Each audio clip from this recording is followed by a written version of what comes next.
ఇప్పుడు ఈరోజు ఉస్మానియా యూనివర్సిటీలో మాత్రం మరి ఉద్యోగులకి, నిరుద్యోగుల కృతజ్ఞత భారీ బహిరంగ సభ అని ఏర్పాటు చేశారు. మరి ఈ సభకి మీరు కూడా తరలి వచ్చారు. నిరుద్యోగుల పట్ల మీరేం చెప్తారు? My self Gopi Katapalli. Okay. నేను ప్రెజెంట్ డిగ్రీ సెకండ్ ఇయర్ చదువుతున్నాను. కాంగ్రెస్ ప్రభుత్వం వచ్చి 1 ఇయర్ మొన్నటికి డిసెంబర్ 7కి 1 ఇయర్ కంప్లీట్ చేసింది.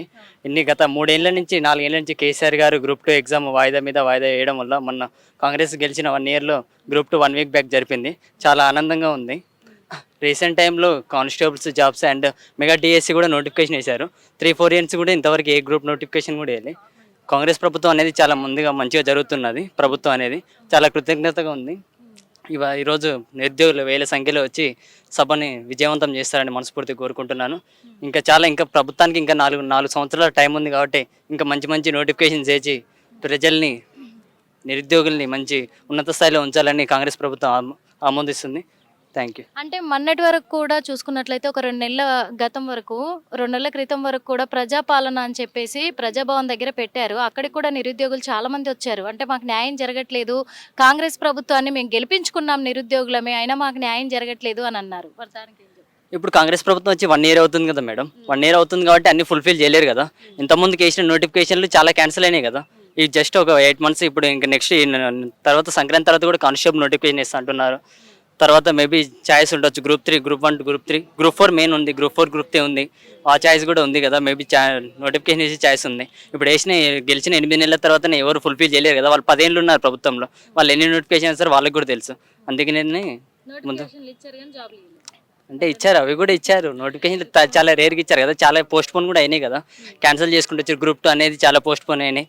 దాంట్లో చాలా స్కామ్స్ జరిగి అమౌంట్ అవి ఇవి చాలా అయినాయి కదా. Okay, thank you. చెప్పండి తమ్ముడు, ఈ రోజు మాత్రము ఇక్కడ మరి నిరుద్యోగుల కృతజ్ఞత భారీ బహిరంగ సభను ఏర్పాటు చేశారు. అంటే నిరుద్యోగులే మరి కాంగ్రెస్ ప్రభుత్వాన్ని గెలిపించుకున్నామని చెప్పేసి, అయినా కాంగ్రెస్ ప్రభుత్వం మాకు న్యాయం చేయట్లేదు, నిరుద్యోగుల పట్ల నిర్లక్ష్యం చూపిస్తుందని కూడా ఒక 2 నెలల క్రితం కూడా కొట్లాడిన సందర్భాలు ఉన్నాయి. అలాగే ధర్నాలు చేసిన సందర్భాలు కూడా ఉన్నాయి. కానీ ఈ రోజు మరి 50,000 ఉద్యోగాలకి నాంది పలికారు అని తెలుస్తుంది.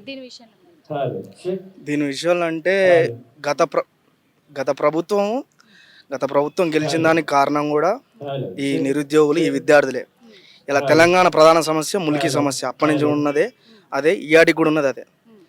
ఇలా తెలంగాణ పునాదులు, మనం తెలంగాణ ఉద్యమం స్టార్ట్ అయిందే ఉస్మానియా యూనివర్సిటీ నుంచి 610 జీవో కాంచి ప్రతి ఒక్కటి ఉంది. విద్యార్థులు ఏ పార్టీ వైపు ఉన్నారని ఫస్ట్ మనం అది తెలుసుకునే ముందు, విద్యార్థులు ఎక్కడైతే నిరుద్యోగత తక్కువ ఉందో అటు సైడ్ నిలబడ్డారు. ముఖ్యంగా ఉస్మానియా యూనివర్సిటీ నుంచి ఫస్ట్ నుంచి కూడా ఆ రోజు తెలంగాణ గవర్నమెంట్కి సపోర్ట్ ఇచ్చారు. ఆ తెలంగాణ గవర్నమెంట్ మనకు నిరుద్యోగుల్ని పట్టించుకోపోయేసరికి నెక్స్ట్ వచ్చిన ఈ కాంగ్రెస్ గవర్నమెంట్ తక్షణమే 50,000 నిరుద్యోగులు, కోర్టులో ఉన్న కేసులు కూడా కొట్టేపిచ్చి నిరుద్యోగుల్ని 50,000 నిరుద్యోగుల్ని భర్తీ చేసింది. అందుకే ఈ రోజు ఇంత భారీ బహిరంగ సభ ఏర్పాటు చేశారు. అందుకంటే ఇది ముఖ్యంగా నిరుద్యోగులు. మాకు ఇవాళ కోర్టులో ఉన్న కేసులు కూడా ఇలా కొట్టేపిచ్చి సీఎం రేవంత్ రెడ్డి సర్కార్ ఇలా మాకు భర్తీ చేసిందంటే అది మంచి విషయం అని చెప్పుకోవచ్చు. ముఖ్యంగా ఏంటంటే ఇవాళ ఇక్కడ ప్రతి ఒక్కరు ఉన్నారు, నా వెనక ఉన్నారు. ఇక్కడ ఉన్న వాళ్ళంతా కాంపిటేటివ్ ఫీల్డ్కి ప్రిపేర్ అయిన వాళ్ళే. గత 5 సంవత్సరాలుగా ఒక నోటిఫికేషన్ పోయేసరికి 5-6 సంవత్సరాలు అంటే దాదాపు 5 సంవత్సరాలు అంటే వాళ్ళ లైఫ్ దీని మీద పెట్టిన వాళ్ళు. మనం అనుకోవచ్చు, మనం ఏముంది ఒక్క సంవత్సరంలో ఇది 5 సంవత్సరాలు దీనికే డిపెండ్. అంటే ఊరి నుంచి వచ్చిన విద్యార్థులు ఎంతోమంది సిటీకి వచ్చి చదువుకొని వాళ్ళ గౌరవప్రదమైన జీవితం అండ్ ఫ్యామిలీ, సొసైటీలో కూడా గౌరవంగా జీవించాలంటే ఆపర్చునిటీగా గవర్నమెంట్ జాబ్ అనేది ఉంది. అట్లాంటి దాన్ని మన గత ప్రభుత్వం కేసీఆర్ గవర్నమెంట్ 100% దాన్ని పక్కదోవ పట్టించింది. లీకేజీలు చూసుకుంటే ఎన్నో ధర్నాలైనా కూడా కనీసం పట్టించుకునే పరిస్థితి ఉంది. అట్లాంటిది ఆవేశపూరితమైన నేనే నాది ఏ పార్టీ కాదు, నేనే ఉత్తమ్ కుమార్ రెడ్డి కింద పోయి నేను ప్రచారం చేసిన. నా వెనుక 20 మందిని తీసుకుపోయి స్వచ్ఛందంగా నేను ప్రచారం చేసిన. చివరిగా ఒకటి అడుగుతాను. అంటే ఇప్పుడు కాంగ్రెస్ గవర్నమెంట్ వచ్చి కూడా ఒక సంవత్సరమే పూర్తయింది. మరి 12,000 జాబులు కాకుండా 50,000 జాబులను అయితే భర్తీ చేసింది, కాదనట్లే. కానీ కొన్ని లక్షల మంది నిరుద్యోగులు ఇంకా ఎదురు చూస్తున్నారు. మరి 4 సంవత్సరాల కాంగ్రెస్ పాలన ఇంకా ఉంది కాబట్టి దాన్ని దృష్టిలో పెట్టుకొని ఇంకా జాబ్ల కోసం ఎదురు చూస్తున్న యువతకి ఏం చెప్పారు? నేనేమంటున్నానంటే మీకు తెలుసు, అందరికీ తెలుసు, ఏ గవర్నమెంట్ అయినా భర్తీ చేసేది మా అంటే ఇప్పుడు ప్రజెంట్ ఉన్న 4 లక్షల గవర్నమెంట్ ఉద్యోగులు ఉంటారు. మా అంటే గట్టిగా భర్తీ చేయాలంటే 1,60,000 భర్తీ చేయాలి. రేవంత్ రెడ్డి సర్కార్ అది సర్కార్ వచ్చిందే ఉద్యోగుల వల్ల, నిరుద్యోగుల వల్ల.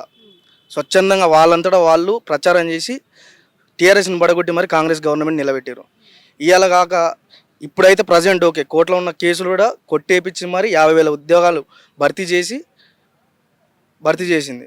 ఇక పోయేది కూడా సాఫ్ట్వేర్ ఫీల్డ్ కానీ దాంతో పాటుగా అట్నే ఉద్యోగాలు.